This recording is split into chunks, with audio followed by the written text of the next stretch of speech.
तो चलिए बच्चों, आज से हम लोग क्लास 12 का न्यू क्लास स्टार्ट करने वाले हैं, ऑनलाइन क्लासेस, ठीक है। और इसमें एक एक करके हम लोग सारे चैप्टर्स को पढ़ेंगे, स्टार्टिंग मैट्रिक्सेस से करेंगे और 12 के होल सिलेबस को कंप्लीट करेंगे। तो हम पढ़ने लाइव क्लासेस के लिए भी आएंगे। तो चलिए स्टार्ट करते हैं फर्स्ट ऑफ ऑल मैट्रिक्स से, ठीक है।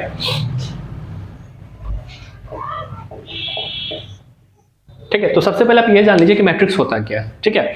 जैसे मान लीजिए कि 3 स्टूडेंट्स हैं, राम, श्याम और कोई भी नाम ले लीजिए, राम, श्याम और अमन, ठीक है। राम, श्याम, अमन है और राम, श्याम, अमन के मार्क्स, मान लीजिए कि इसका 3 मार्क्स फिजिक्स केमिस्ट्री का एक टेस्ट देता है और उसमें तीनों सब्जेक्ट के मार्क्स जो है उनको रिप्रेजेंट करना है, ठीक है। तो इसके भी फिजिक्स केमिस्ट्री के मार्क्स होंगे, इसके भी फिजिक्स केमिस्ट्री के मार्क्स होंगे और इसके भी फिजिक्स केमिस्ट्री के मार्क्स होंगे, ठीक है।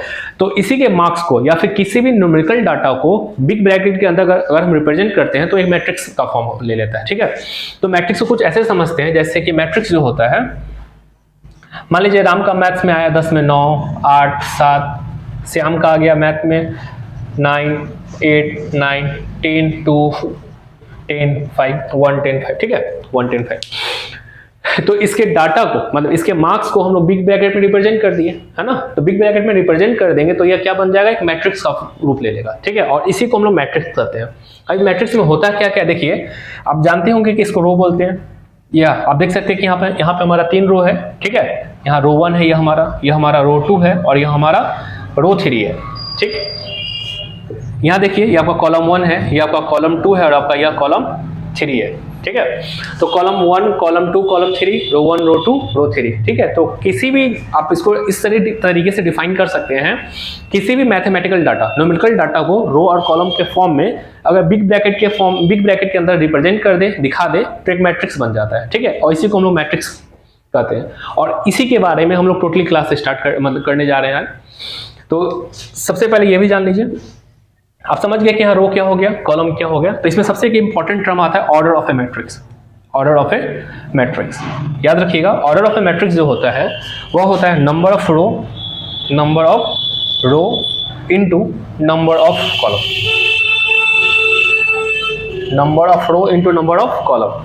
तो यह एक मतलब एक बोर्ड्स के लिए इंपॉर्टेंट क्वेश्चन ये होता है कि कुछ देगा आपको, कोई मैट्रिक्स दे देगा, बोलेगा क्या कि मैट्रिक्स का ऑर्डर बताने के लिए, ठीक है। तो मैट्रिक्स का ऑर्डर क्या हो जाएगा, number of row into number of column, ठीक है। इसके बाद आते हैं position value of elements of a matrix, ठीक है। पोजीशन वैल्यू, जैसे कि देखिए अगर हम आपको बोल दे इस मैट्रिक्स में, आप ध्यान से देखिएगा कि अगर आपको बोल दे कि 8 कहाँ पे है ना, तो जैसे बोलेंगे 8 तो आप कंफ्यूज हो जाएगा कि हम किस 8 के बारे में बोल रहे हैं, रो 1 वाले 8 के बारे में बोल रहे हैं, रो 2 के बारे में बोल रहे हैं, ठीक है। अगर आपको बोल दे 9 के बारे में तो कंफ्यूज हो जाएगा कि सर R1 के बारे में बोल रहे हैं या फिर R2 में जो है रो 2 में उसके बारे में बोल रहे हैं और रो 2 में किस 9 के बारे में बोल रहे हैं, तो कंफ्यूजन थोड़ा सा हो जाएगा। तो इसी कंफ्यूजन को दूर करने के लिए ना सारे पोजीशंस का एक वैल्यू दिया जाता है जिससे हम किसी पार्टिकुलर डाटा को पहचान जाए, ठीक है। तो कैसे पहचानेंगे, देखिए जैसे अब देखिए किसी मैट्रिक्स का ऑर्डर क्या है आपका 3x3 है ना, ठीक है। तो इस मैट्रिक्स के हर एक एलिमेंट का एक पोजीशन वैल्यू होता है, वह कुछ इस प्रकार होगा। देखिए जैसे यह आपका फर्स्ट रो है, ये आपका सेकंड रो है, ये आपका थर्ड रो है ना, ये आपका फर्स्ट कॉलम है, सेकंड कॉलम है, थर्ड कॉलम है। तो याद रखिएगा यह जो एलिमेंट होगा ये आपका होगा first row first column, first row first column, ठीक है।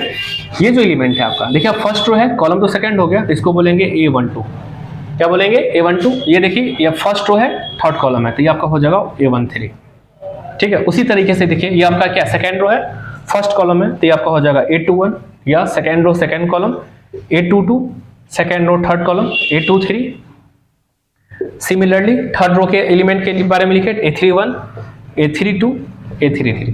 अब देखिए तो इस मैट्रिक्स के पोजीशन वैल्यू को हम लोग कुछ इस प्रकार लिख सकते हैं, ठीक है। और यदि मान लीजिए कोई मैट्रिक्स है 2x2 का, कोई मैट्रिक्स है 2x2, ये ऑर्डर दिया हुआ है, तो इसका मतलब क्या होगा कि उस मैट्रिक्स में 2 रो होंगे और 2 कॉलम होंगे, ठीक है। और उसके पोजीशन वैल्यू को अगर लिखने के लिए बोल दिया जाएगा, देखिए AIJ ऐसा भी लिखा रहेगा कहीं कहीं, ठीक है। तो AIJ इसका मतलब होता है रो, कंफ्यूज मत होइएगा, पहले वाले का मतलब होता है रो और दूसरे वाले का मतलब होता है कॉलम, ठीक है, तो कैसे लिखेंगे इसको, तो इसके सारे एलिमेंट्स को, ये आपका हो जाएगा A11 A12, देखिए फर्स्ट रो हो गया ना, पहला रो एक रो है, अब कॉलम 2 हो गया 21 22, आप देख सकते हैं कि आपका 2 रो हो गया इस मैट्रिक्स में, है ना, अब कॉलम भी 2 हो गया, तो ये आपका हो गया।